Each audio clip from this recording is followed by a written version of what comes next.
한국 정부에서 제정한 유엔군 참전의 날을 맞아 워싱턴 DC 한국전 참전기념공원에서 회상의 벽 제막식이 열렸습니다.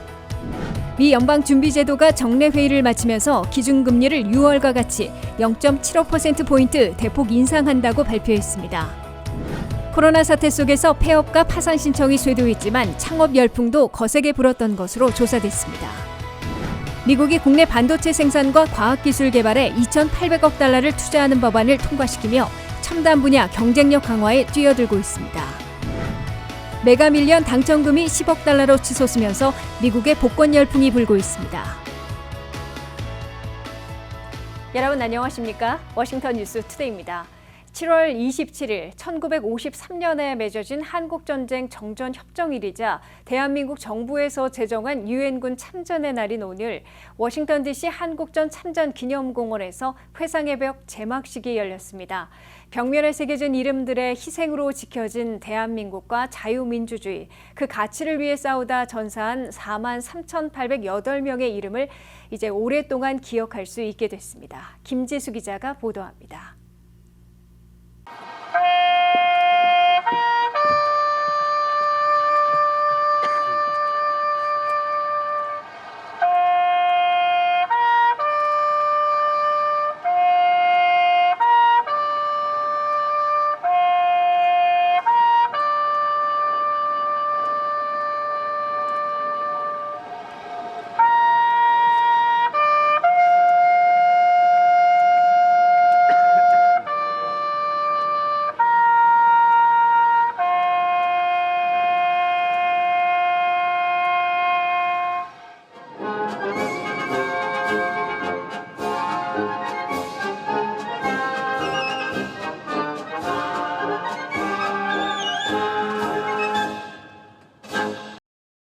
한국전쟁 정전협정일 69주년인 오늘 2,000명이 모인 워싱턴 DC 한국전 참전용사 기념공원에서 완공된 회상의 벽 제막식이 열렸습니다. 한국전쟁에서 전사한 미군과 카투사 전사자 43,808명의 이름이 새겨진 회상의 벽은 16개월에 걸쳐 완공됐습니다.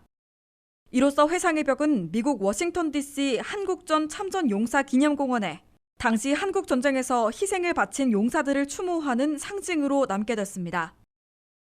오늘 행사에는 카투사 유가족들 외에도 제이크 설리번 백악관 국가안보보좌관, 카말라 해리스 부통령의 남편인 더그 에모프, 이종섭 국방부 장관, 박민식 국가보훈처장, 그리고 존 틸러리 한국전 참전용사 추모재단 이사장, 조태용 주미대사 등이 참석했습니다. 한미 대표들은 회상의 벽에 나란히 헌화하며 전사한 용사들을 한 마음으로 추모했습니다. 조태용 주미대사는 축사에서 고귀한 희생에 대한 감사를 표하며 한미동맹의 의미를 다시 한번 상기했습니다. Future generations could live in a vibrant democracy. Indeed, Republic Korea is a vibrant democracy today. Recognizing this, I promise to follow their lead and work to build an even stronger ROK-US alliance. 존 틸러리 한국전 참전용사 추모재단 이사장은 자유에 대한 가치를 강조하며 회상의 벽 건립에 지원해준 양국 정부에 감사하다고 말했습니다. And with great honor that this was accomplished because of the generous support of the Korean people and the ROK government, plus donations from many Korean corporations and individuals. It would not have been done without the support, the major support of the people of the Republic of Korea and the Korean government. 박민식 보훈처장은 윤석열 대통령의 축사 대독에서 이곳을 찾는 미국인과 전 세계인들이 역사적인 상징을 영원히 기억하게 될 것이라고 말했습니다. 추모의 벽은 미군과 함께 카투샤 소속 한국군 전사자를 함께 기림으로써 한미 혁명의 강고함을 나타내는 조형물로 건립되었습니다. 이곳을 찾는 미국인과 전 세계인들에게 한국전쟁을 알리는 역사적 상징물이자 평화의 공간으로 영원히 기억될 것입니다. 이어 카말라 해리스 부통령의 부군 더그 에모프는 회상의 벽 완공을 축하하고 이를 통해 희생한 분들을 기억할 수 있게 됐다며 그들이 지킨 민주주의의 가치를 높였습니다. Today is such an important day. We commemorate the sacrifice of those Americans and Koreans who bravely fought together, side by side, to defend our freedom, laying the foundation for a thriving, democratic Republic of Korea and a strong, unbreakable United States Republic of Korea alliance. 추모의 벽은 앞으로 미 국립공원관리청에서 관리를 담당하고 건립 주체인 한국전 참전용사 추모재단에서 조경과 조명, 보수 등의 종합 관리를 맡으며 이후 개보수가 필요한 경우 보훈처에서 예산을 지원하기로 했습니다. 한미 양국의 노력으로 마침내 완공된 추모의 벽은 전쟁의 숭고한 희생이 깃든 한미 동맹의 상징으로 오랫도록 기억에 남을 것으로 보입니다. 한국전 참전기념공원에서 WKTV 뉴스 김지수입니다. 미국이 40년 만에 물가 급등을 잡기 위해 기준금리를 연속으로 0.75%포인트나 올리고 추가 인상을 예고했습니다. 올 들어 4번에 걸쳐 2.25%나 기준금리를 인상한 연방준비제도는 앞으로 연말까지 남은 3번의 회의에서도 1% 이상 더 올릴 것으로 시사하고 있습니다. 한면태 기자입니다. 물가 잡기에 올인해 있는 미국 중앙은행 연방준비제도가 기준금리를 연속으로 0.75포인트나 올리는 자이언트 스텝을 내딛고 추가 인상도 예고했습니다. 연방준비제도는 이틀간의 FOMC 공개시장위원회 정례회를 마치면서 기준금리를 6월과 같이 0.75포인트 대폭 인상한다고 발표했습니다. The committee raised the target range for the federal funds rate by 3/4 of a percentage point, bringing the target range to 2.25% to 2.5%. 12명 만장일치로 0.75포인트나 올리는 이른바 자이언트 스텝을 2번 연속 내디딘 겁니다. 이로써 연준은 3월에 0.25, 5월에 0.5, 6월과 7월에 연속 0.75포인트 잇따라 올려 미국의 기준금리를 제로 내지 0.25%에서 2.25% 내지 2.5%로 올렸습니다. 연방준비제도는 성명에서 소비와 생산이 둔화되기 시작했으나 고용이 아직 견고하다면서 추가 인상이 적절하다고 밝혀 올 연말까지 남은 3번의 회의에서도 기준금리를 추가 인상하게 될 것으로 예고했습니다. 경제 분석가들의 다수는 연준이 9월에 0.5포인트, 11월과 12월에 각 0.25포인트씩 앞으로 남은 3번의 회의에서 1%는 더 올리게 될 것으로 내다보고 있습니다. 연준은 올 연말 기준금리가 3.5%는 될 것으로 이미 예고해놓고 있어 남은 3차례 회의에서 현재보다 1%포인트 이상 인상할 것으로 계산되고 있습니다. 연준의 공격적인 금리 인상으로 40년 만에 최고치로 급등한 미국의 물가는 6월에 정점을 찍고 다소 진정되기 시작할지 주목되고 있습니다. 소비자 물가 CPI는 6월에 9.1% 급등으로 더 악화됐는데 6월 중순 이래 휘발유 값이 급락하고 식품 가격도 떨어져 정점을 찍고 내려가기 시작했을 것으로 기대되고 있습니다. 연준이 선호하는 PCE 개인 소비지출 물가지수도 6.3%에서 이번 주말 발표에서 다소 둔화될 것으로 예상되고 있습니다. 그러나 올 연말 미국의 CPI 소비자 물가는 잘해야 7%대, PCE 물가는 5%대로 낮아지는 데 그쳐 고금리의 고물가가 겹치는 고통이 수개월간 더 지속될 것으로 경고되고 있습니다. 미국은 이와 함께 물가 잡기를 위한 연속 금리 인상으로 소비와 생산을 어느 정도 고의로 냉각시키려는 것이어서 가벼운 침체는 불가피할 것으로 예고되고 있습니다. 제롬 파월 연준 의장은 미국 경제가 불경기에 진입했다고 생각하지는 않는다고 강조했습니다. 그렇지만 CNBC의 설문조사에서 경제 분석가들의 62%는 미국 경제가 12월부터 침체를 시작해 앞으로 12개월 내인 내년 상반기에는 마일드한 불경기에 빠질 것으로 내다보고 있습니다. WKTV 뉴스 한면택입니다.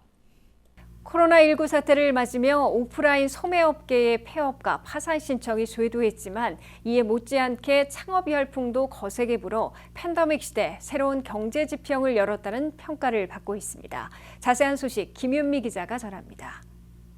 코로나19 사태에 직격탄을 맞고 폐업과 파산 신청이 이어지면서 미국 내 오프라인 소매업계는 몸살을 앓았지만 이에 못지않게 창업 열풍도 거셌던 것으로 조사됐습니다.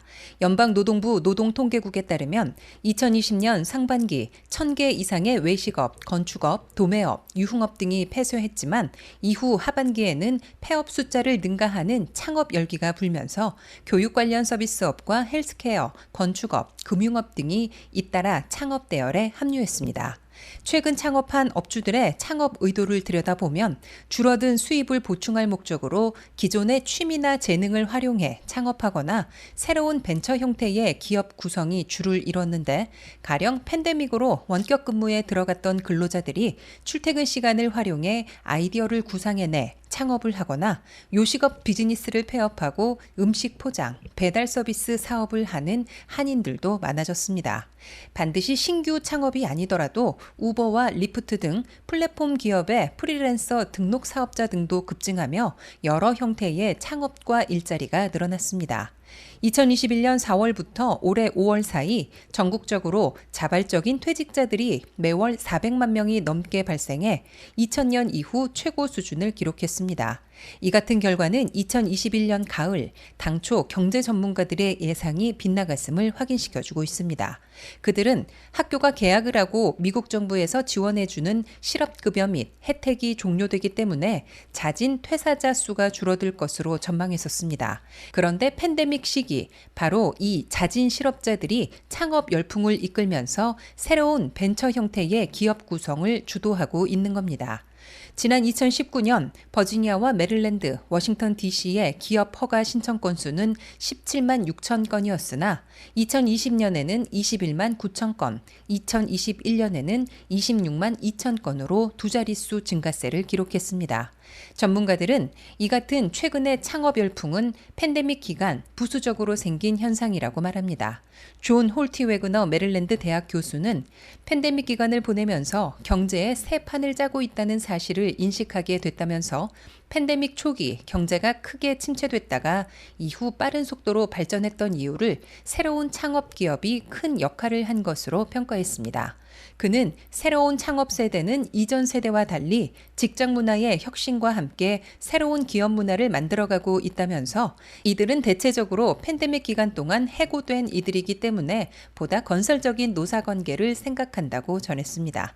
WKTV 뉴스 김윤미입니다.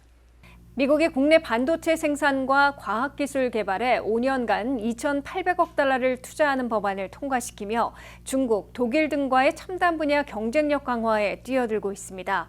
상원에서 초당적 지지로 통과된 법안이 곧 확정 시행되면 미국 내 반도체 생산 시설 확충에 520억 달러를 지원하고 인공지능, 양자 컴퓨터, 무선 통신 등 첨단 과학기술 개발에 2천억 달러나 투입하게 됩니다. 보도에 한면태 기자입니다. 미국이 국내 반도체 생산과 첨단 과학기술 개발에 5년간 2,800억 달러나 투자하는 반도체와 과학 법안을 초당적으로 통과시키며 첨단 분야에서의 국가 경쟁력 강화에 나섰습니다. 연방 상원은 민주당 척슈머 상원 대표, 공화당 토드영 상원의원이 추진한 반도체와 과학 법안을 64대 33 초당적 압도적 지지로 가결했습니다. 공화당 상원의원 17명이나 민주당에 가세해 초당적으로 성사시켰습니다. 연방 하원에서도 최종 승인이 확실시되고 있습니다. 1,000쪽이 넘는 이 법안이 시행되면 5년간 2,800억 달러나 투자하게 됩니다. 첫째, 520억 달러를 투입해 인텔과 대만 회사 등이 미국 내 생산 공장을 확충해 반도체를 생산하도록 직접 금융 지원을 하게 됩니다. 또한 반도체에 투자할 경우 25%의 세제 혜택을 제공하는데 240억 달러를 별도로 배정했습니다. 미국은 반도체를 최대한 미국 내에서 생산해 팬데믹 기간 중 겪었던 해외 공급난, 중국 등의 횡포, 이에 따른 물가 급등 부작용에서 탈출하고 경쟁력, 안보이익을 강화하겠다는 목표를 세우고 있습니다. 둘째, 첨단과학기술 개발 연구에 5년간 2천억 달러나 투입하게 됩니다. 이를 통해 미국은 인공지능, 양자 컴퓨터, 무선통신, 정밀농업 등에 집중 연구 개발하게 됩니다. 그 중에서 가장 많은 810억 달러를 국립과학재단에 배정해 국가안보기술 개발에 200억 달러를 쓰고 610억 달러는 각 연구소와 대학 등에 지원하게 됩니다. 미 전역에 20곳의 지역기술 허브를 구축해 테크 업종의 일자리를 창출하게 됩니다. 셋째, 에너지부에 5년간 500억 달러를 투입해 클린 에너지, 핵물리학, 고강도 레이저 등을 개발할 방침입니다. 국립우주항공청에도 지원을 늘려 화성에 인류를 보내는 탐사, 달에 처음으로 여성과 유색인종을 보내는 우주 탐사 사업을 펼치게 됩니다. 워싱턴 정치권은 당초 중국과의 경쟁을 염두에 두었으나 보다 확대해 미국의 국가 경쟁력을 강화하는 동시에 첨단 분야 기술 개발 촉진, 국가안보 이익 확보까지 겨냥한 과감한 투자 계획을 초당적으로 채택해 시행하려는 것으로 해석됩니다. WKTV 뉴스 한면택입니다. 미국의 복권 열기가 뜨겁습니다. 잭팟 당첨자가 나오지 않아 당첨금이 10억 달러로 치솟으면서 복권을 사려는 사람들이 줄을 잇고 있습니다. 지난 4월 15일 이후 29번 연속 당첨자가 없어 상금이 누적되면서 복권 역사상 4번째로 큰 액수가 됐습니다. 미국의 메가밀리언 복권 1등 당첨금이 10억 2천만 달러로 치솟으면서 복권을 사려는 사람들이 줄을 잇고 있습니다. 6개 숫자를 맞춰야 하는 1등 당첨금은 미국 복권 역사상 4번째로 큰 금액입니다. 1등 당첨 확률은 3억 250만 분의 1입니다. 매주 화요일과 금요일 2번 추첨하는 이 복권 당첨금이 이처럼 불어난 것은 4월 15일 이후 29번 연속 당첨자가 나오지 않아 상금이 누적됐기 때문입니다. 이날 추첨에서도 1등이 나오지 않았습니다. 다만 10억 달러는 30년에 걸쳐 받는 경우이며 일시불로 받으면 6억 250만 달러입니다. 당첨액이 늘어나면서 복권 판매액도 지난 19일 1억 1,600만 달러에서 22일 1억 7,210만 달러로 증가했습니다. 이날 예상 판매액은 2억 6,210만 달러입니다. 직원들에게 복권을 나눠주는 회사도 생길 정도입니다. 미국의 패스트푸드 레스토랑 체인 레이징 케인스는 미국 35개 주의 체인점에서 일하는 직원 5만 명에게 복권을 나눠주기 위해 10만 달러를 들여 5만 장을 구매했습니다. 미국의 잭팟 당첨 금액 중 가장 많은 당첨액은 2016년 1월 15억 8,600만 달러로 가장 큰 액수를 기록하고 있습니다. 두 번째로 많은 당첨 금액은 15억 3,700만 달러로 2018년 10월 사우스캐롤라이나에서 당첨자가 나온 바 있습니다. 세 번째로 큰 복권 당첨금은 2021년 1월에 10억 5천만 달러로 미시간주에서 당첨자가 나왔습니다. 네 번째 우승 티켓은 위스콘신주에서 나왔는데 상금액은 7억 7천만 달러였습니다. 다섯 번째 잭팟은 7억 5,870만 달러로 2017년 8월 매사추세츠에서 나온 바 있습니다. 이로써 이번에 당첨자가 나오면 네 번째로 많은 금액이 되는 겁니다.